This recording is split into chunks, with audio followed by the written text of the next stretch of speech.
Et direction la République démocratique du Congo, où le confinement est devenu un danger pour de nombreuses femmes. Ces dernières semaines, les cas de violences domestiques ont explosé. Regardez ce reportage de nos correspondants à Kinshasa, Clément Bonnereau et Juliette Dubois. Chaque matin depuis un mois, c'est une course contre la montre pour maman Tété. Elle se lève avant 6 heures et le travail ne manque pas à la maison. J'arrange mon salon, j'arrange ma cuisine. Dès que c'est déjà 8 heures, je peux réveiller les enfants comme ils sont encore à la maison. Il n'y a pas l'école à cause des confinements. Comme de nombreuses femmes en RDC, maman Tété assure seule la quasi-totalité des tâches domestiques, auxquelles s'ajoute désormais la charge des enfants à plein temps. Une responsabilité difficile à assumer, car faute de temps, maman Tété n'arrive plus à jongler entre son travail à la maison et son activité de vendeuse à domicile.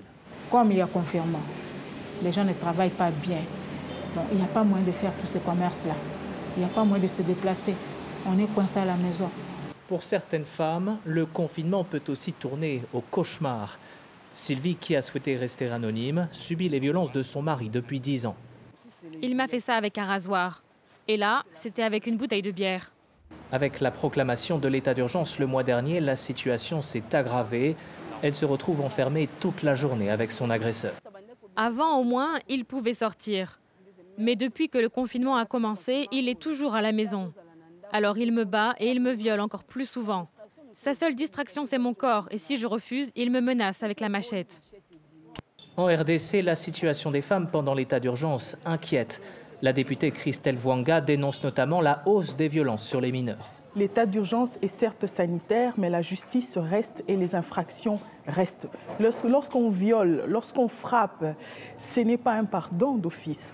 Alors les magistrats ne doivent pas banaliser les actes de violence, même si nous sommes pendant un état d'urgence.